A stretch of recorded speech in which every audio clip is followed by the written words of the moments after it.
guys, it's Jessica. Welcome back to the channel. Today we're going to talk about Amazon Prime Solos episode 7. Let's talk spoiler-free stuff. The music was really good, the beach setting was very nice, Morgan Freeman's acting was wonderful, where he pauses, how he pauses, and the way his facial expressions really change and develop as the episode goes on does a lot of the heavy lifting of this story. A small spoilery kind of thing, this last episode is meant to tie the whole series together. We're probably going to talk a little bit about whether or not I thought that worked well. The actual episode itself as a standalone thing, I guess, is fine. I feel like this whole series, and this episode included, spends a lot of time manufacturing stakes. Spoiler alert for what's coming next, and probably spoilers for the rest of the video going forward. We find out that Morgan Freeman's character stole memories when he was younger, and he stole so many different people's memories that it actually deteriorated the pathway in his brains, and the symptoms of that is similar to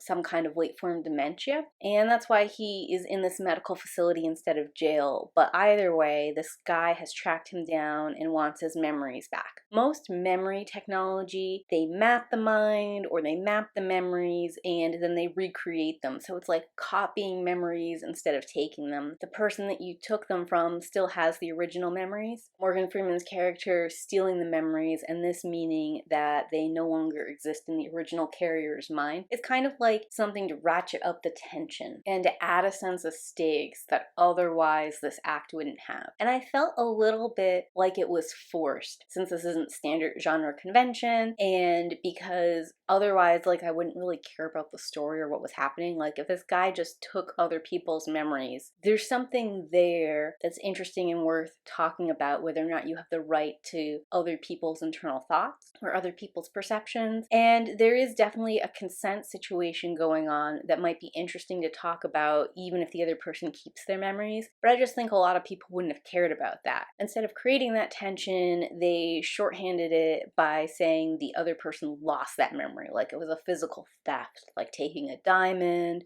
or stealing a car or anything like that. And from my perspective, that's just not very interesting speculative fiction to start with. Like, yeah, we all know theft is wrong, and yes, obviously memories are more precious to us than things. I don't know what I was supposed to take away from the premise of this show. And the way they tied this in is all of the memories that we've seen in Solos are memories that Morgan Freeman's character stole, which I guess fine as a tie-in. I feel like this is a lack of bravery on the writer's point. Like, either create these so they really tie in organically and their tie-in has meaning, which I don't think this tie-in does have any greater meaning, or let each individual episode stand on its own. What they did feels like a Marvel Universe lazy kind of pull, like, look, it's all a connected universe and people like that, so here you are. I think what you do in a story should be driving a larger goal or making a point or a statement. And here I think the point or statement in Solos really comes down to consumerism and palatability of stories. And in some ways that undercuts a lot of the design choices going on. Many of the Solos have a very theatrical, Broadway kind of style, which I respect and appreciated. And even when they went away from that style and went into different kinds of individual one-on-one acts, I liked that they were playing with the form and trying to push the boundaries of how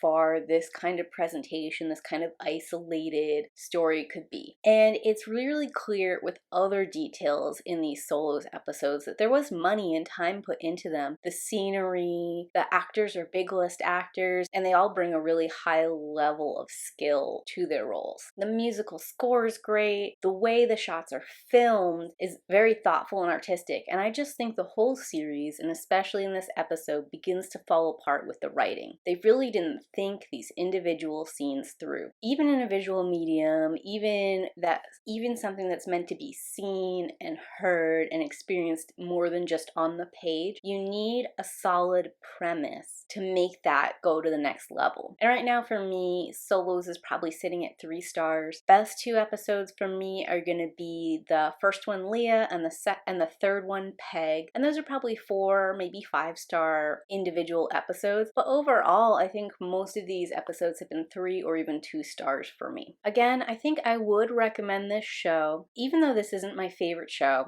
A couple things that are worth noting is number 1, I am intensely picky. And number 2, I'm pretty familiar with science fiction as a genre. So I think if you're new to science fiction or you're new to speculative fiction, then this might be a great starting place. I also think that if you're just looking for something that's kind of thoughtful and reflective, but doesn't go too deep or too into the weeds, these shows are great. They're also pretty short. To be fair to the show, each individual episode did hold my attention all the way through. They stick around just long enough, and then they move on to the next episode. And I think artistically, from set design and filming setup, there's a lot of things that might be worth looking at. I just don't think, from my view, the storytelling view, there's a lot going on. And it's a pretty big credit to the actors and actresses involved that they could bring some real true emotion to these scenes, that they could put their pacing and their tempo just right. Maybe also credit to the directors who are on stage as well. I don't want to dismiss anyone or credit anyone inappropriately, but just the writing, what they had to work with was pretty basic. Could have been better. It should have spent some more time in the writer's room. So that's pretty much going to be my take on Solos. I wish I had more to say,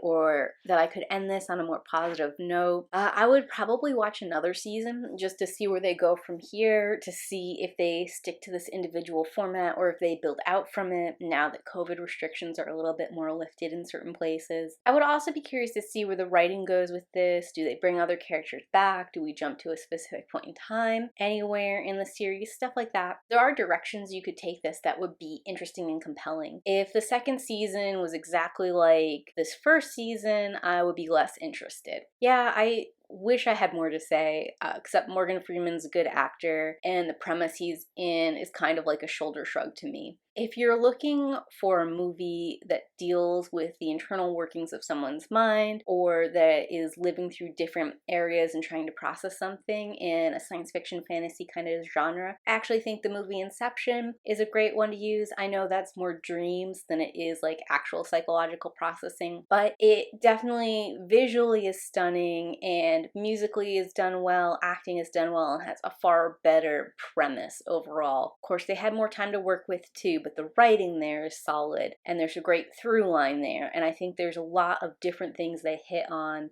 both with mental illness and just internal musings of a person that could have you thinking and discussing with friends for a very long time, as well as being entertaining to watch. And if you're looking for something that is perhaps a little bit more avant-garde than that, but still tackles some of those, I'd actually think The Cell is a good movie for that as well. I don't think it's quite as strong, and I didn't like it the first time I watched it, but it is a movie that I keep coming back to in my collection of films and watching again and again. It was originally billed as a horror movie, and I don't think it succeeds at that. But The Cell does have an interesting psychological component to it that is similar to what it seems Solos was trying to evoke, and it does it in a more thriller, action-y kind of way. And it does have a lot of interesting visuals in it that I think still hold up today, even though the movie is almost 2 decades old now. Anyways, thanks for coming to the end of this video. Thanks for watching Solos with me. Did you like the last episode? Did you like how it tied everything together? How did you feel about the season as a whole now that you've seen it? And do you have any movies or shows that are like this that you'd recommend to me? Let me know in those comments down below. I hope you guys have a great week, and I'll talk to you next time. Bye!